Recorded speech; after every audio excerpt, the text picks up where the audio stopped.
রাজনৈতিক ক্ষেত্রে ওয়ালাইকুম আসসালাম। পাকিস্তানের জনসংখ্যার বড় অংশ বাঙালি হলেও ঢাকাকে রাজধানী না করে করাচিকে রাজধানী করা হয়।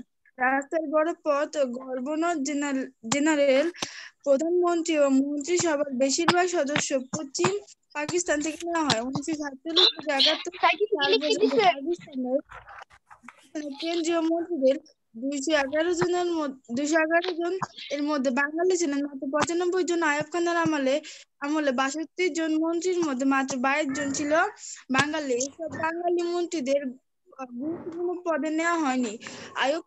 আইয়ুব খানের আমলে 1958 থেকে 69 বাঙালি সাংস্কৃতিক বৈষম্য রাজনীতিবিদদের লেখো। দমনে জেল জরিমানা বিভিন্ন হ্যাঁ, আদেশ ও অধ্যাদেশের মাধ্যমে নির্বাচন ঘোষণা করা হয়। এমনকি ষড়যন্ত্রমূলকভাবে বঙ্গবন্ধুকে প্রহসনের বিচারে ফাঁসি দেওয়ার জন্য তাকে সহ 35 জনের বিরুদ্ধে ঐতিহাসিক আগরতলা মামলা, রাষ্ট্র বনাম শেখ মুজিবুর রহমান এবং অন্যান্য দায়ের করে সরকার। 1970 সালের নির্বাচনে আওয়ামী লীগ জয়ী হলেও তাকে সরকার গঠন করতে দেওয়া হয়নি। পরিণতিতে পাকিস্তান ওকে, ভেরি কাঠামোর গুড, ভালো অবস্থা। হ্যাঁ, বুঝতে পারি, এরকম তুতা পাখির মতো পড়তে হবে, ঠিক আছে? আমতা আমদা পড়লে হবে না। আচ্ছা দেখো, তাহলে আমরা সব ধরনের বৈষম্য পড়ছি, তাই না? তা আমরা যদি বলি জি যে স্যার। পাকিস্তানের সাথে আমাদের সংঘাতের বা আমাদের স্বাধীনতা আন্দোলন কেন করতে হয়েছিল, তার একমাত্র কারণ হলো নানান রকম কি বৈষম্য। এই বৈষম্য শিকার হয়েছি বিধায় আমরা তাদের বিরুদ্ধে কি আন্দোলন করে আমরা প্রকৃত স্বাধীনতা এবং সার্বভৌমত্ব অর্জন করেছি। হ্যাঁ, ঠিক আছে। আচ্ছা, বৈষম্যের প্রতিক্রিয়াটা আমরা পরে পড়ব। আমরা এই বৈষম্যের ক্ষেত্রগুলো দেখলাম, তাই না? হ্যাঁ স্যার। আচ্ছা, বৈষম্যের ক্ষেত্রগুলো দেখলাম।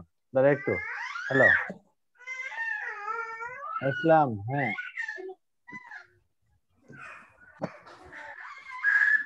আমি বলবো নি, একটু ক্লাসে আছি, আমি মেসেজ বৃহস্পতিবার জানিয়ে দেবো 9:30, মনে করো 9:30, ঠিক আছে?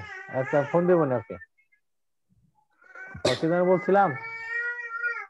হ্যাঁ, যে তোমরা মা ছেলের ডিস্টার্ব বন্ধ করো। আচ্ছা, যে কি বলছি যেন, যে বৈষম্য শিকার হয়েছি।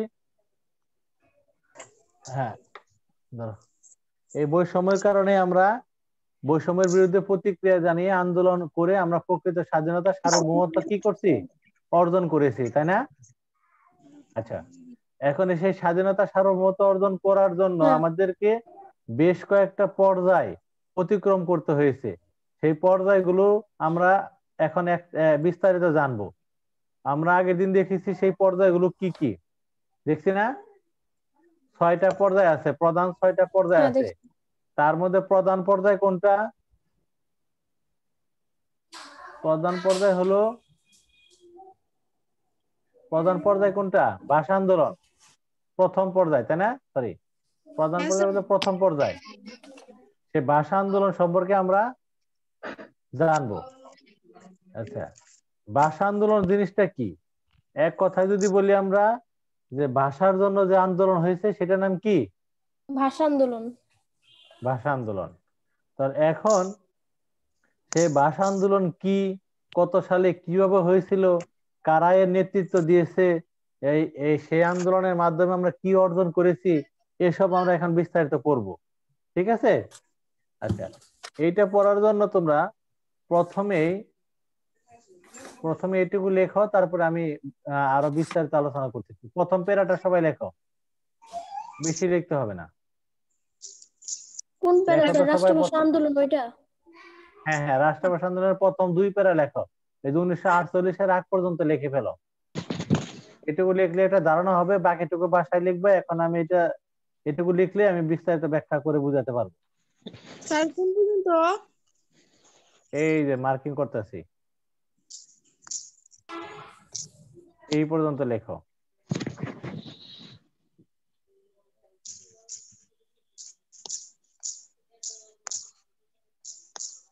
বুঝছো?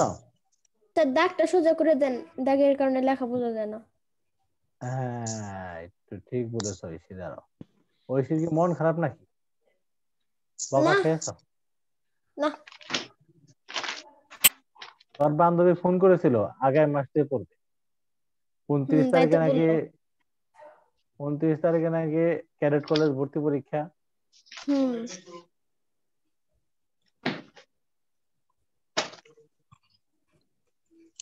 শ্বেতা ক্লাসে আসে নাই তাই না? শ্বেতা, জয়রিয়া, অদ্রি। তো খালাতো বোনের জন্মদিন। কার? খালাতো বোনের জন্মদিন, এই জন্য আসলে। কার? উদ্রির। ও, ডে স্টোরি মারতেছে দেখছি।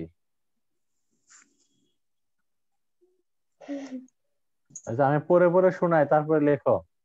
1947 সালের পাকিস্তান সৃষ্টির পর পাকিস্তানের রাষ্ট্রভাষা নিয়ে সংকট দেখা দিলে পশ্চিম পাকিস্তানিরা উর্দুকে রাষ্ট্রভাষা করতে চায়। লিখেছো? না স্যার।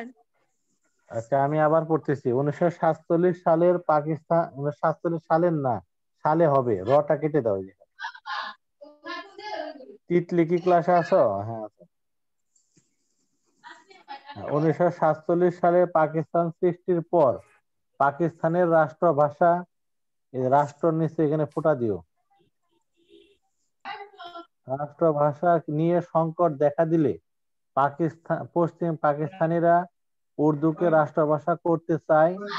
পক্ষান্তরে পক্ষান্তরে পূর্ব পাকিস্তান তথা বাঙালিরা উর্দুর পাশাপাশি বাংলাকে রাষ্ট্রভাষা করার দাবি জানান।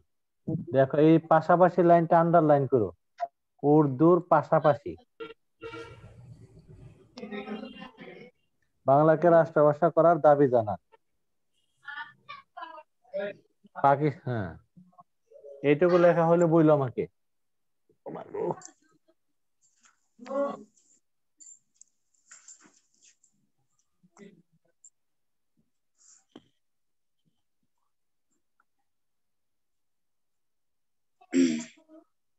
তোমাদেরকে বলছিলাম চ্যানেলটা সাবস্ক্রাইব করতে, অনেকেই করো নাই। এই তাই ভিডিও আমার প্রতিবার শেয়ার করা লাগতো না। আমি করছি স্যার। তিতলি করেছে। আমি তো কোন কালে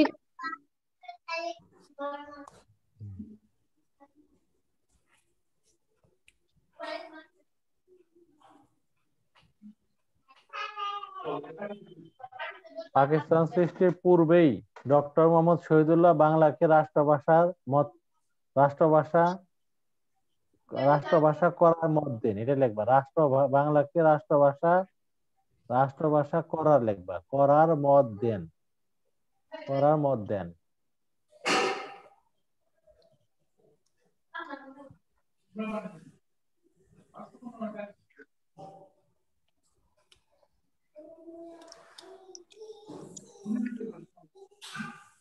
তোমরা কি কেউ গান কবিতা দিবা? গান চিত্রাঙ্কন দিবা? দিলে আমাকে বইলো। বাইরে এখন নাম বলছি না। গান চিত্রাঙ্কন। ওই স্কুল তো অনেক দূরে না স্যার, কালেক্টর স্কুল। হ্যাঁ, ওই যে আমাদের বেউসা, স্যার এখানে। ওই যে এদের বাসায় যাইতে, তিতলিদের বাসায় যাওয়ার আগে। তিতলিদের বাসা কোথায়? শিল্পকলা একাডেমি আছে না নতুন? পাসপোর্ট অফিস আছে না, ওটার একটু আগে, মানে আগে। পানির নতুন শিল্পকলা একাডেমিতে গেছি আমি। এটা আমি ওইটার আগে। ও চিনি স্যার, ওইটুকু লেখা শেষ। ওকে ওকে, লেখা শেষ। রিভিশন দাও একটু। লাবিবা, তুমি পড়ো কি লিখছো। আপনি আপনি ওইটুকু কি বললেন যে ডক্টর মোহাম্মদ শহীদুল্লাহ বাংলাকে রাষ্ট্রভাষা, তারপর করার, কি বললেন? এখানে রাষ্ট্রভাষা করার মত দেন।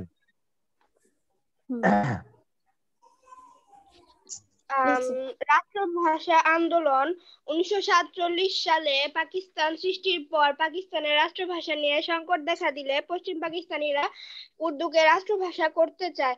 পক্ষান্তরে পূর্ব পাকিস্তান তথা বাঙালিরা উর্দুর পাশাপাশি বাংলাকে রাষ্ট্রভাষা করার দাবি জানায়। তারপরে পাকিস্তান সৃষ্টির পূর্বে ডক্টর মোহাম্মদ শহীদুল্লাহ বাংলাকে রাষ্ট্রভাষা করার মত দেন। ওকে, দেখো প্রথমে তোমাদের একটা বিষয় জানতে হবে, রাষ্ট্রভাষা জিনিসটা কি। রাষ্ট্রভাষা জিনিসটা কি বলতে পারবা? জাতীয় ভাষা। হ্যাঁ, জাতীয় ভাষা ঠিক আছে, মানে ওই ভাষায় অফিসিয়াল কাজকর্মগুলো চলবে। প্রধান ভাষা, তাই না স্যার?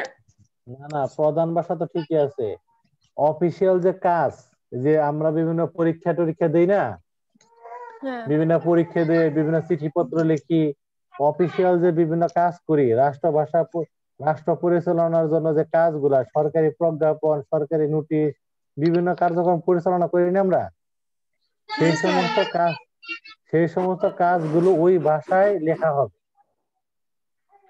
বুঝতে পারছো? এইটার নাম হলো কি? রাষ্ট্রভাষা। রাষ্ট্রভাষা। এখন দেখো এটার সংজ্ঞাটা কিভাবে লাগলো। পাকিস্তান সৃষ্টি হয়েছে কত সালে? 1947 সালে না? হ্যাঁ। 47 সালের আগে কারা দেশ শাসন করতো? ব্রিটিশরা, তাই না? তো ব্রিটিশরা যখন এই দেশ চালাইতো, তখন তাদের আমলে রাষ্ট্রভাষা কি ছিল? ইংরেজি ছিল। হ্যাঁ, বিভিন্ন অফিসিয়াল যে কার্যক্রম সব কোন ভাষায় হইতো?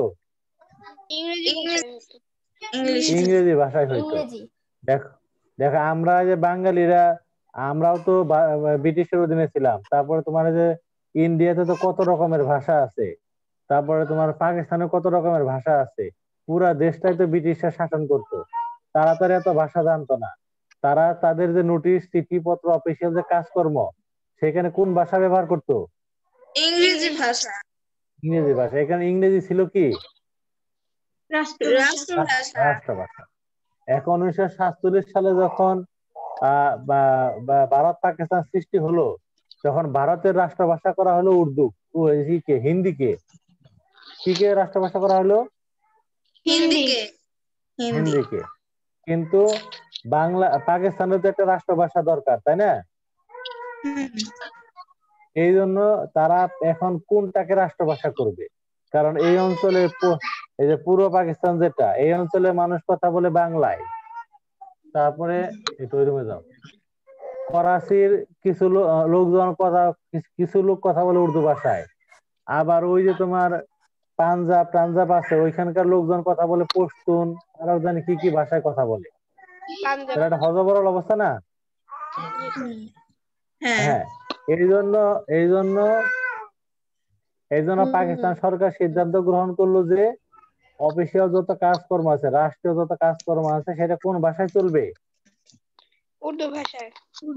উর্দু ভাষায়। এই জন্য তারা উর্দুকে রাষ্ট্রভাষা করার ঘোষণা দিল। কিন্তু আমরা তো বাঙালি, বা এই অঞ্চলে বেশিরভাগ মানুষ কথা বলে বাংলা ভাষায়।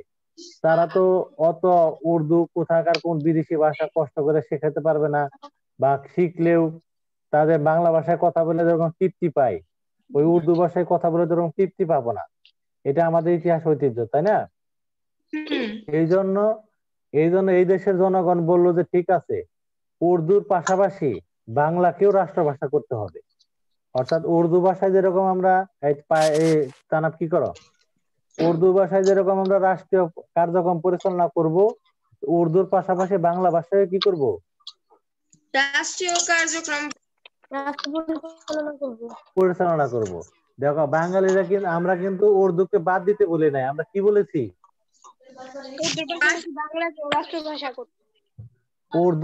উর্দুর পাশাপাশি বাংলাকে রাষ্ট্রভাষা করতে। কিন্তু তারা সেটাতেও কি হয় নাই? তুষ্ট হয় নাই, সন্তুষ্ট হয়। বুঝতে পারছো? আর হ্যাঁ, এটাতেও তারা রাজি হয় নাই। আর এই জিনিসটা, এই যে বাংলাকে রাষ্ট্রভাষা করা দরকার, এটা পাকিস্তান সৃষ্টি হওয়ার আগেই, 1947 সালের আগেই কে এই সমস্যাটা সমাধান করার কথা বলছে? ডক্টর মোহাম্মদ শহীদুল্লাহ। তাহলে মূল দাবিটা বুঝছো তো এবার কিভাবে কি হলো? এখন তার মানে পশ্চিম পাকিস্তানিরা বললো উর্দুতে সব কাজ হবে, আর আমরা বললাম যে না, উর্দুর পাশাপাশি বাংলাতেও কি করতে হবে? পরিচালনা করতে হবে। বাংলা ভাষাকে মর্যাদা দিতে হবে, বাংলা ভাষার রাষ্ট্রীয় মর্যাদা থাকতে হবে। ঠিক আছে, এই হলো প্রথম দাবি। এখন দুই পক্ষ যদি দুই দাবি করে তাহলে তাদের মধ্যে কি হয়? আন্দোলন সংগ্রাম হয় না? জি স্যার। হ্যাঁ স্যার। এখন আমরা পরবর্তী অংশের মধ্যে সেই আন্দোলন সংগ্রামটা দেখব যে কত সালে কে কিভাবে দাবি করলো। যেমন দেখো, প্রথম দাবিটা হলো, ঘোষণাটা কিভাবে আসতো দেখো। তাহলে মূল সূত্রপাত তো বুঝছো? হ্যাঁ স্যার। হ্যাঁ স্যার। দেখো এরপরে কি হলো, এটুকু আর লিখতে হবে না, খেয়াল করে দেখো যে তোমার 1948 সালে মার্চ মাসে পাকিস্তানের প্রথম গভর্নর জেনারেল ঢাকা বিশ্ববিদ্যালয় কার্জন হলে উর্দুকে রাষ্ট্রভাষা করার কথা বললে উপস্থিত ছাত্ররা না বলে প্রতিবাদ করে। দেখো ঢাকা বিশ্ববিদ্যালয়ের একটা বড় হল রুম আছে, সেটা হল রুমটার নাম কি? হল রুমটার নাম কি? কার্জন হল। যেমন তোমরা ওই যে আমাদের বিভিন্ন প্রোগ্রাম করি না 3 তলা হল রুমে, হ্যাঁ স্যার। তেমনি কার্জন হলের ভিতরে ওইরকম একটা বিশাল একটা রুম আছে, বুঝছো? যেখানে শুধু কাঠের চেয়ার ফেলানো, উপর থেকেও দেখা যায়, নিচে 1.5 তলা আর কি, ওটার মধ্যে শুধু পরীক্ষা হয়।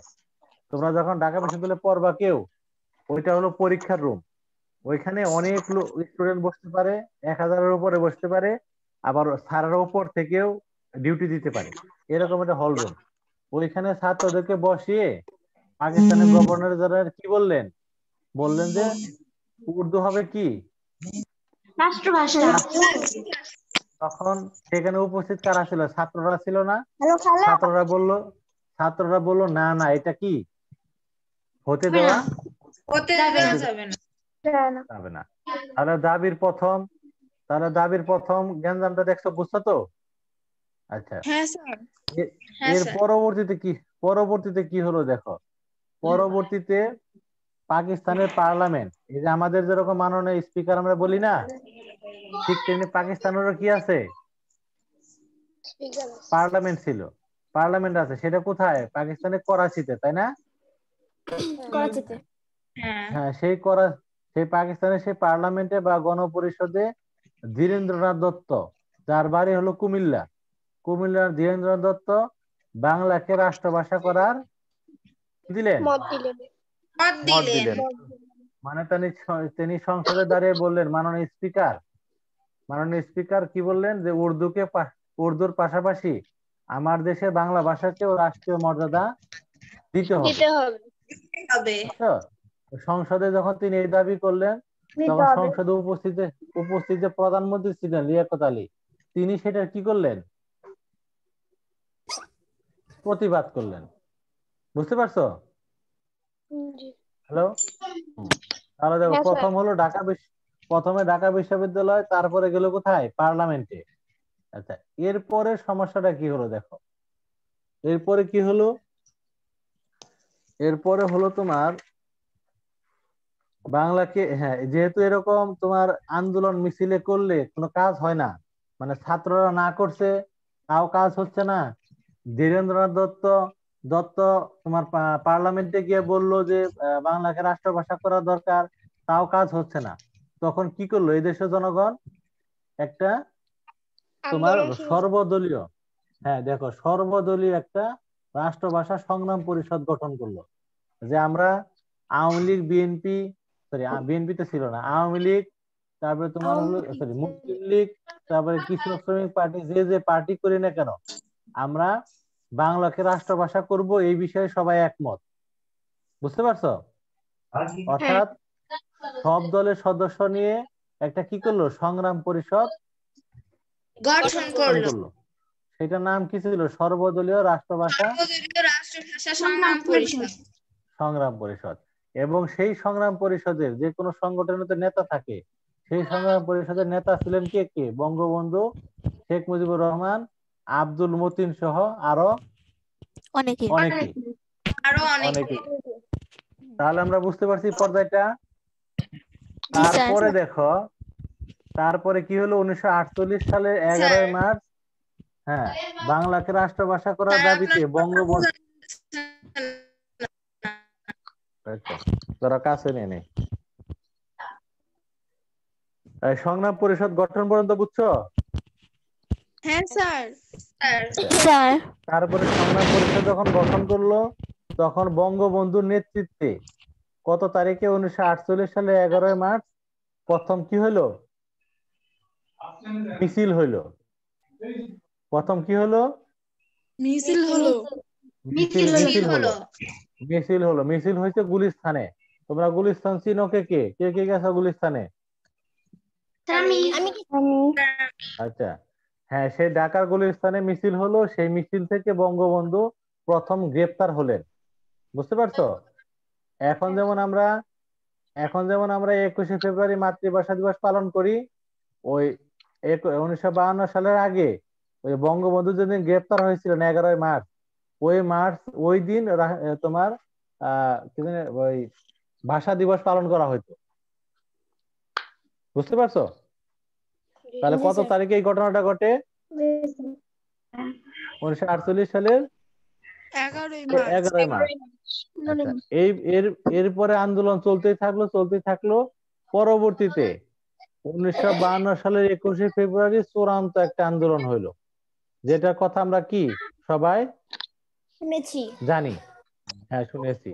কিরকম সেদিনের ঘটনাটা, কি ঘটনাটা ঘটেছিল দেখো। এই যে প্রতি বছর সরকার একটা বাজেট পেশ করে, মানে কত কত টাকা কোন খাতে খরচ করবে, এরকম একটা বাজেটের জন্য সংসদে কি হয়, টাকা জমা হয়। অধিবেশন হয়। সংসদের এমপিরা সেদিন আলোচনা করে বেশ কয়েকদিন ব্যাপী। তো ওই 21শে ফেব্রুয়ারি বাংলাদেশের যে পাকিস্তানের প্রাদেশিক গণপরিষদ ছিল, সেই গণপরিষদে ওই সংসদে ওই বাজেট নিয়ে আলোচনা করার কথা ছিল। মানে পশ্চিম পাকিস্তানের যে গুরুত্বপূর্ণ নেতারা, সেই নেতারা সেদিন এই যে, তোমার পূর্ব পাকিস্তানের বা পূর্ব বাংলার যে গণপরিষদ আছে সেখানে তারা কি করা ছিল, আসার কথা ছিল। বুঝছো? আচ্ছা, আর সেই গণপরিষদ হ্যাঁ স্যার। বাংলাদেশের সংসদ ভবন কে কে দেখেছো? অনেকবার আমি দেখছি। দেখছি। কে কে দেখছো হাত তুলো দেখি। হ্যাঁ হ্যাঁ, কে দেখছে? তিতলি, জোহরা, লাবিবা, নিশি। হ্যাঁ, এই সংসদ ভবন এখন যেখানে, আগে কিন্তু এখানে ছিল না। এই যে ঢাকা মেডিকেল আছে না, ঢাকা মেডিকেল থেকে একটু যে এখন যেখানে কেন্দ্রীয় শহীদ মিনার কে দেখছো? আমি দেখছি স্যার।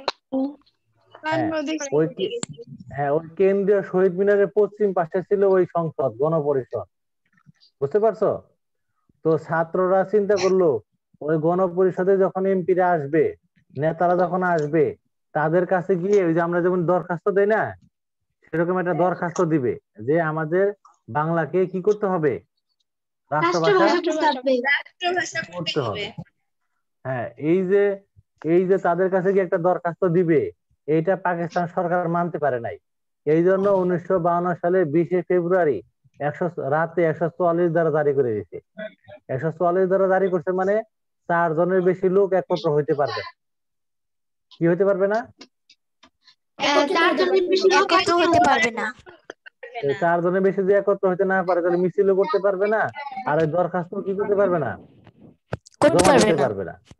কিন্তু কিন্তু ছাত্ররা কইলো যে না, 144 ধারা জারি করুক আর যাই করুক, আমরা ওখানে যাবই। আমরা ওখানে গিয়ে কি করব, আন্দোলন করব, ওই মিছিল করব। না ওই দরখাস্তটা জমা দিবই। আর তখন বঙ্গবন্ধু ফরিদপুরের যে কারাগার, বাংলাদেশের ফরিদপুর শহর তো নাম শুনছো, ওই ফরিদপুরের জি স্যার। কারাগারে বন্দী ছিলেন। সেখানে বসে সে অনশন করছেন, মানে হলো খাওয়া দাওয়া বন্ধ করে দিচ্ছেন। বলছেন যে যতদিন পর্যন্ত বাংলাকে রাষ্ট্রভাষা না করা হবে, ততদিন তিনি এই অনশন ভাঙবেন না। মানে যে যেখানে পারছে সেখান থেকে বঙ্গবন্ধু আন্দোলন করছে। বুঝতে পারছো? জি স্যার। তো ছাত্ররা যখন ছাত্ররা যখন 3টার সময় বললো যে আমরা গিয়ে স্মারকলিপি দিবই, দরখাস্ত দিবই, তখন পুলিশ তাদেরকে বাধা দিল কিন্তু বাধা ডিঙ্গিয়ে ছাত্ররা যখন ছাত্ররা না থামলো, তখন পুলিশ কি করছে, গুলি করছে। গুলি করলে বেশ কয়েকজন কি হয়েছে, মারা গেছে। মারা এবং গেছে। তাদের মধ্যে বাংলাদেশ মানিকগঞ্জ শহরের একজন ছিল, কি নাম? রফিক। রফিক। রফিকও সেদিন সেই আন্দোলনের কারণে, সেই আন্দোলনের কি ভাষার দাবিতে সেদিন কি গেছে, মারা গেছেন। আর যেখানে তারা মারা গেছেন সেইখানে ওই যে কেন্দ্রীয় শহীদ মিনার কি নির্মাণ করা হয়েছে, স্থাপন করা স্থাপন হয়েছে। করা হয়েছে। এইভাবে যখন 1952 সালে এই ঘটনাগুলো ঘটলো, হ্যাঁ, যখন মারা গেল তখন ওই পাকিস্তান সরকার মেনে নিতে বাধ্য হলো যে ঠিক আছে তোমাদের বাংলাকে রাষ্ট্রভাষা স্বীকৃতি দেওয়া হবে। এবং 1956 সালে পাকিস্তানে যখন প্রথম সংবিধান হলো, সেই সংবিধানে লিখে দিল যে উর্দুর পাশাপাশি বাংলাও কি রাষ্ট্রভাষা হবে। রাষ্ট্রভাষায় বাংলা ভাষায় নানা রকম কি কার্যক্রম চালানো যাবে হবে, অর্থাৎ বাংলাও একটি অন্যতম কি রাষ্ট্রভাষা। বুঝতে পারছো? তাহলে এইটা হলো আন্দোলনের সংক্ষিপ্ত ইতিহাস। তো তোমরা আমি যেখানে যে শীট দিছি এটুকু আগে পড়বা ভালো করে, এটুকু পড়ে আর আমি যে এই যে কথাগুলো বুঝিয়ে দিলাম এই এই বুঝটা নিয়ে তোমরা মেন বই থেকে তারপরে পড়বা। আগে যে প্রথম এই পৃষ্ঠা আর এই তার আগের পৃষ্ঠা এটুকু খাতায় তুলবা, ঠিক আছে? আচ্ছা, কালকে কালকে আমরা এই ভাষা আন্দোলনের তাৎপর্য পড়াবো। তাৎপর্য মানে হলো এই ভাষা আন্দোলনের মাধ্যমে কি খালি আমরা বাংলা ভাষার স্বীকৃতি পেলাম নাকি আরো কোনো সুবিধা পেলাম, সেসব নিয়ে কালকে আলোচনা হবে। বুঝতে পারছো? কালকে কয়টায় ক্লাস হবে? তোমাদের এই ক্লাস তো সবসময় 7টা 15 3টায় হলো গণিত বিজ্ঞান আইসিটি আর 7টা 15 হলো সমাজ আর ইংরেজি। বুঝছো? তাহলে লেখো সমাজ রাষ্ট্রভাষা আন্দোলন। স্যার বাংলা কখন? বাংলা আমরা এই ফাঁকেই পড়াবো, এই টাইমেই পড়াবো বিকেলে, ঠিক আছে? একদিন সমাজ অফ দিয়ে একদিনই পড়ে সবকিছুই পড়াবো, তোমার টেনশন করো না, আমি সিস্টেমে নিয়ে আসতেছি। তাহলে রাষ্ট্রভাষা আন্দোলনে পড়া দেখো, কিন্তু তাৎপর্য পড়ো না, হ্যাঁ? তাৎপর্যটা আমি কালকে পড়াবো, তাৎপর্যটা তোমরা বড় রিডিং করে রাখবা, ওকে? ঠিক আছে? আচ্ছা আচ্ছা, জি স্যার। এরপরে দেখো, হ্যাঁ, এরপরে ইংরেজি দেখো, আমরা এই যে রাইটিং অপশনটা পড়া দিই। দেখো ইংরেজি তোমাদের যে সিলেবাস বই আমার কাছে আছে পুরাতনটা, হ্যাঁ, এটার দ্বিতীয় পত্রে তোমাদের আছে এই কম্পোজিশন আছে, এই ভিলেজ মার্কেট আমরা কি পড়ছিলাম নাকি শিখছে? হ্যাঁ স্যার, ভিলেজ মার্কেট, হ্যাঁ, এটা যেহেতু পড়েছি এটা আবার রিভিশন দিই। লেখো ইংরেজি দ্বিতীয় পত্র composition a village market. Sir কিসের থেকে পড়বো? ভিলেজ মার্কেট ছিল না তো আগের বছর, ভিলেজ ডক্টর ছিল আর ভিলেজ ফেয়ার ছিল। হ্যাঁ, থ্যাংক ইউ। আচ্ছা, ভিলেজ ডক্টর মার্কেট যাই থাক না কেন, এবার আমাদের কালকে পড়া হলো বলতেছি শোনো, কালকে পড়া হলো এ ভিলেজ মার্কেট। এখন প্রশ্ন হলো কোন বই থেকে পড়বো? তোমাদের যে বই 6-এ আছে ওই বই থেকেও পড়লে হবে, তোমাদের বাসায় যদি ভালো কোনো ব্যাকরণ থাকে সেটা পড়লে হবে, অথবা আমি একটা অথবা আমি একটা ভিলেজ মার্কেটের একটা কপি, উত্তরপত্রের একটা কপি তোমাদেরকে সেন্ড করবো নি, ওইটা পড়লেও হবে। বুঝতে পারছো? হ্যাঁ, ভিলেজ মার্কেট এটা হলো ইংরেজি কম্পোজিশন পড়া, ওকে? একদিনে পড়া যাবে না, একটু কমাই দিবেন কম্পোজিশনটা। কোনটা কোনটা? কম্পোজিশন অর্ধেক পড়বেন। আচ্ছা ঠিক আছে, অর্ধেক দাও, এই ভিলেজ মার্কেটের অর্ধেক। হ্যাঁ, 7 এর জন্য এই যে আমার কাছে পুরাতন সিলেবাস বই আছে, এটা থেকে দিচ্ছে, হ্যাঁ। আচ্ছা, এই ভিলেজ সিলেবাসটা মার্কেট, একটু আমাদের গ্রুপে দিয়ে দিন। আচ্ছা দিয়ে দেবনি, আচ্ছা দিয়ে দেবনি। তাহলে একটা প্যারাগ্রাফ লেখো, অর্ধেক প্যারাগ্রাফ লেখো, যেহেতু এখন শীতকাল, সরি ওটা বাদ দাও, লোডশেডিং লেখো, লোডশেডিং এটা অর্ধেক, এটা হলো প্রথম পত্রের প্যারাগ্রাফ। লোডশেডিং বিদ্যুৎ বিভ্রাট, লোডশেডিং। তাহলে প্যারাগ্রাফ হলো লোডশেডিং, আর তোমার কম্পোজিশন হলো এই ভিলেজ মার্কেটের অর্ধেক, ঠিক আছে? স্যার লোডশেডিং কি পুরোটা বলবো? হ্যাঁ, পুরোটা না পারলে অর্ধেক পড়ো, দুইটারই অর্ধেক অর্ধেক। হ্যাঁ, কমায় দেন, অর্ধেক পড়মুনি। আচ্ছা, অর্ধেক অর্ধেক পড়ো। স্যার কি বললেন?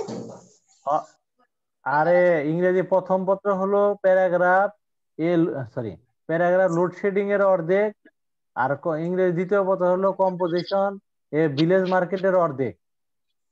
স্যার বুঝছো? অনুপম গাইড থেকে করলে হবে? যে কোনো গাইড থেকে হলো, অনুপম পাঞ্জারি যে গাইড পড়ো না কেন, পাঞ্জারি ফাঞ্জারি, হ্যাঁ, অথবা নেট থেকে ডাউনলোড দিয়ে অথবা নিজে বানিয়ে যেভাবেই পড়ো, পড়ে ফেলা। হ্যাঁ, আচ্ছা ঠিক আছে, তাহলে এটুকুই ভালো করে পড়ো। কালকে আবার 3টায় দেখা হবে, 3:15-তে। স্যার আসসালামু আলাইকুম। ওয়ালাইকুম আসসালাম। ওয়ালাইকুম আসসালাম। এই অঙ্ক বইয়ের প্রথম অধ্যায় কিন্তু দেখো গ্রুপে দিয়ে দিছি, প্রথম অধ্যায়টা সেভ দিয়ে গ্যালারিতে নিয়ে নিও, ঠিক আছে? ওকে, আল্লাহ হাফেজ। আসসালামু আলাইকুম স্যার।